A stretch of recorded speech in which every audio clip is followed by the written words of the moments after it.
दोस्तों, एक कहानी मैं सुना रहा हूँ। आप लोग सुनिएगा ध्यान से और उसको विचार करिएगा। एक कहानी है उत्तर प्रदेश के देवरिया जिले के पकड़ी ग्राम सभा का। उसी गांव में उस गांव के प्रधान भावी प्रधान थे। वो उसी गांव का एक लड़का था जो धोबी बिरादरी का था और प्रधान जी पटेल बिरादरी के थे। प्रधान की लड़की और वो लड़का दोनों एक ही स्कूल में पढ़ते थे और पढ़ते पढ़ाई पीरियड में पढ़ाई करते करते एक दूसरे के संपर्क आते आते एक दूसरे के क्लास में क्लास करने भी जाते थे और पढ़ाई पीरियड में उन लोगों को बहुत प्रेम हो जाता है। क्योंकि इस बात का पता जब प्रधान जी को चलता है, प्रधान जी अपना आनन फानन में अपना लाज बचाने के लिए लड़की का जबरन शादी कर देते हैं।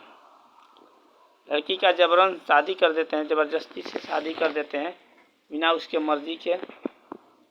फिर तो कैसे तैसे पहले का सिस्टम आप लोग जानते ही हैं। पहले शादी हो जाता था, गौना बाद में होता था, 1 साल 2 साल के बाद होता था और शादी तो हो गया उस समय। एक गौना का दिन उन्होंने 2 साल के लिए बेटा पक्ष से रखा गया कि 2 साल के बाद गौना होगा। प्रधान जी मान गए। अब वो कैसे कह सकते हैं कि नहीं, हमारी लड़की आज ही जाएगी, शादी में ही जाएगी। शादी में विदाई करने का उस समय प्रचलन नहीं था। ये बात लगभग 25 साल पहले की है। तो उन्होंने मान गए। फिर बाद में ये लड़की अपनी आदत से मजबूर थी, लड़का भी अपनी आदत से मजबूर था। दोनों में प्रेम था, दोनों छुप छुप मिलना शुरू कर दिए थे। एंड वक्त पर क्या होता है, लास्ट वक्त पर जब गौना का दिन 1 साल गया, दूसरा साल भी जा रहा था, गौना का मात्र दिन 2-3 महीने था। उसी बीच लड़की बहुत पहले से उसको लड़के को फोर्स करती थी, नहीं तुम मुझे लेकर चले जाओ, नहीं तो मेरे पिताजी गौना कर देंगे, मैं दूसरे की अमानत हो जाऊंगी। तो लड़का पीछे हटता था। फिर एक दिन लास्ट में लड़की ने खुद स्वयं उसके घर पे आधी रात को पहुंच जाती है और आधी रात को पहुंच जाती है अपना बोरिया बिस्तर लेकर। कहती है कि मुझे लेकर चलो, नहीं तो मैं जहर खाकर मर जाऊंगी। लड़का कैसे तैसे उसको लेकर जाता है, लेकर भाग जाते हैं। भाग कर कानपुर में जाकर एक पुलिस कार्यकर्ता थे, तो वो दरोगा के पद पर थे। उनके यहाँ बचते बचते भागते भागते जाके उनके यहाँ नौकरी करने लगता है। नौकरी क्या करता है, वही घर का देखभाल और घर का जो काम काज रहता है, उनके बंगले का, मान लो उनके बंगले का फूल काटना, घास और छीलना, चाहे कुछ भी सामान लाना, कुछ काम करने लगता है। तो लड़की को भागे हुए 10 दिन हो जाता है और 10 दिन से वो काम करता है उनके यहाँ और दोनों का आजीविका वो चलाते हैं। दोनों का खर्चा वो 10 दिन से चला देते हैं। इधर प्रधान अखबारों में छपवाए, कहाँ ऐड दे देते हैं लापता होने का और अपने ढूंढते रहते हैं। फिर कैसे तैसे उनको पता चल जाता है यहाँ पर हैं, तो उधर वो प्रधान जाते हैं और प्रधान जाके दरोगा से बात करते हैं कि ये भाग कर आए हैं लोग, ये हमारी लड़की है और इसको जाने दीजिए, हम लेने आए हैं इन दोनों को। और दरोगा चालाक थे, वो कहते हैं ऐसे कैसे जाने देंगे, पता नहीं आप लोग क्या करेंगे, तो एक ऐसा मुझे कुछ लिख कर दे दीजिए आप, तो कागज़ पे लिखवाते हैं कि अगर कुछ भी हुआ तो ये आपकी जिम्मेदारी है। प्रधान ऐसे ही सादे पन्ने पर लिख के दे देते हैं। फिर बाद में और उसको, उस लड़के को और लड़की को घर लेकर आते हैं। फिर लड़के को धमकाते हैं, डराते हैं। और प्रधान जो थे वो डराए धमकाए, उसका एक बड़ा भाई था प्रधान का, वो भी डराता धमकाता है। फिर एंड वक्त में प्रधान नहीं चाहते कि उसको कुछ किया जाए, तो उसको प्रधान बोलते हैं ऐसा करो, गांव के बाहर एक बगीचा वहाँ पर बैठा के कहते हैं ऐसा करो, ये पैसा लो और जाओ दारू लेकर आओ, शराब लेकर आओ। भट्टी पर से भट्टा चलता है उत्तर प्रदेश में, भट्टा आप लोग जानते ही हैं, चलता है। वहाँ पर दारू भी बनाते हैं रांची जिला के लोग। तो उसको दारू लाने के लिए पैसा देते हैं कि इस बहाने भी इतना डराया धमकाया गया है कि तो वो भाग जाए। लेकिन वो जाता है और उधर से दारू लेकर आता है। फिर सभी लोग दारू पीते हैं और दारू पीने के बाद से नशा होता है, वाद विवाद और बढ़ता है। फिर उसको और डराते धमकाते हैं, मारते पीटने लगते हैं। तब तक उसका भाई आ जाता है, प्रधान का बड़ा भाई। वो कहता है कि ऐसे मारने पीटने से क्या होगा। तो वो क्या करता है, ट्रैक्टर लाता है और सोचता है कि ट्रैक्टर चढ़ाकर इसके ऊपर ट्रैक्टर चढ़ाकर मार डाल, और बाद में एक्सीडेंटल केस बना देंगे और हम लोगों का प्रधानी है ही, ऐसे तैसे हम लोग बच जाएंगे पैसे के और सोर्स के बल पर। वो उसका भाई रोकता ही रहता है, प्रधान रोकता ही रहता, बड़ा भाई। उसको भी अपने छोटे भाई को भी गाली मारता है। फिर वो ट्रैक्टर लेकर उस लड़के को हाथ बांध के और ट्रैक्टर लेके चढ़ा देता है, ऊपर चढ़ा देता है, कचर के मार डालता है। फिर वो लड़का मर जाता है। फिर पुलिस केस होता है, पुलिस आती है और वो नंबर लेकर आया था, तो अपने बड़े लड़का जो है कि नंबर लेकर आया था इंस्पेक्टर का, उन्हें बड़े भाई को दे दिया। उसका बड़ा भाई चपरासी था स्कूल में।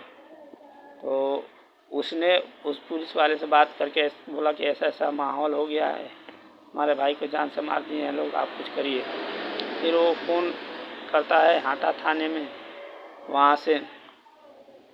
वहाँ से पुलिस आती है, छापा मारती है उन लोगों को पकड़ने के लिए। सारा गांव, जब पुलिस 2-3 गाड़ी पुलिस आती है, सारा गांव भाग जाता है पुलिस के डर से। और गांव में हाई अलर्ट समझिए जारी हो जाता है, पुलिस का पहरा रहता है। और उस समय का दृश्य देखने में ऐसा लग रहा था कि मानो गांव में क्या पड़ गया है। जो नई नवेली दुल्हन थी वो भी बच के भागती थी पुलिस वालों की लाठी के चोट से। पुलिस वाले मारने लगे ना आते ही, और सभी लोग भाग के गांव खाली हो जाता है। 2-4 दिन ऐसे स्थिति बनी रहती है, फिर बाद में सही रहती है। फिर मुकदमा चलता है मर्डर केस का, उसको धारा 302 का मुकदमा चलता है प्रधान के ऊपर और उसके भाई के ऊपर भी। लेकिन प्रधान सारा गुनाह अपने सिर पर ले लेता है, क्योंकि उसकी लड़की रहती है ना, और उसको पुलिस जेल में लेकर जाती है। लेकिन इसका भाई जो बड़ा वाला इसका भाई है, तो प्रधान का बड़ा वाला भाई, वो अपने वकील को कैसे तैसे पैसा वैसा दे के कुछ उसको जेल से निकालने के, अपने छोटे भाई प्रधान को जेल से निकालने के लिए कोशिश करता है। तो वकील कहता है ऐसा करोगे, पागल, दिमाग कम है, पागल है, ऐसा बोल के अपने भाई को ले जाओ वेल पर और डॉक्टर से सर्टिफिकेट बना लो। वो लेकर जाता है डॉक्टर के पास, सर्टिफिकेट बना कर लेकर आता है और अदालत में उसका वकील पेश कर देता है कि ये तो थोड़ा कम दिमाग के हैं और ये समझ नहीं पाए, इसलिए ऐसी घटना हो गई, उस लड़के का मर्डर कर दिए। फिर बाद में ये अपोजिट साइड का जो सरकारी वकील रहता है लड़के के तरफ से, वो कहता है कि ऐसा है कि जब ये पागल है तो इसको क्या करिए कि पागल खाने में डाल दीजिए। जब जज साहब से अपील करता है, जज साहब बोलते हैं सही आपका मशवरा है, तो उसको पागल खाने में भेज देते हैं। फिर वहाँ जाकर कुछ वो पागल जैसा हो जाता है, तो कैसे तैसे फिर पैसे के सोर्स पर उसको पागल खाने से निकाल कर लाते हैं इलाज के बहाने। फिर बेल मिलती है, बेल पर लाते हैं लोग और इलाज कराता है घर पर रख के। पागल जैसा वो काम करता है। अगली तारीख आती है, अगली तारीख को कहते हैं लोग क्या हुआ, तुम्हारा भाई सही हुआ कि नहीं, तो वो बोलता है कि अभी कुछ सही हुआ। फिर आकर टेस्ट करते हैं लोग, फिर बोलते हैं लोगों कि नहीं ये सही नहीं अभी हुआ है। डॉक्टरी रिपोर्ट में देखते हैं तो डॉक्टरी रिपोर्ट में वो पागल का ही डॉक्टर रिपोर्ट बनाते हैं। कहते हैं लोग देखते हैं रिपोर्ट में कि सही तरीके से सही नहीं हुआ है, तो फिर पागल खाने भेज देते हैं। और उधर से वो आता है तो सचमुच एकदम पागल हो जाता है। और इतना अच्छा खासा राजनीतिक जीवन उसका था और एक पल में उसका राजनीतिक जीवन एकदम मटिया मेट हो जाता है। अब वो पागल ही हो जाता है एकदम, और उसका राजनीतिक जीवन भी समाप्त हो जाता है। फिर उसका बड़ा भाई, वही बड़ा भाई जो इज्जत के लिए उसको लड़के को मारा था, बेइज्जती हो रहा है, वही भाई उसका खुद उसका इज्जत नहीं करता है। तो ऐसी ही घटनाएं होती रहती हैं। अपने आप आदमी समझता नहीं तो दूसरा कोई मज़ा ले लेता है, और दूसरा कोई गलती करता है भुगतना अपने आप को पड़ता है। तो इन सब चीज़ों से मेरा रिक्वेस्ट है कि इन सब चीज़ों से आप लोग सावधान रहिए। अगर आपका मैटर है तो आप स्वयं उसको हैंडल करिए, न कि किसी परिवारजनों को दे दीजिए कि वो आपका मैटर वो हैंडल करे। कल कुछ ऐसे ही हो जाए आपके साथ तो झेलना तो आपको पड़ेगा, परिवार के लोग तो साइड हो जाएंगे। मुझसे यही आप लोगों से रिक्वेस्ट है। और कहानी अगर सही लगा हो तो हमारे चैनल को लाइक और सब्सक्राइब कर दें और ज़्यादा से ज़्यादा शेयर करें, क्योंकि यह एक सच्ची सामाजिक घटना है। इसको समाज तक पहुंचाना हम समाज के आदमियों का ही कर्तव्य बनता है कि भावी समय में ऐसी कोई अप्रिय घटना सुनने को न मिले। धन्यवाद। तब तक के लिए आप लोग अपना ख्याल रखिए। हम विदा लेते हैं, फिर मिलते हैं नेक्स्ट वीडियो में। तब तक के लिए नमस्कार।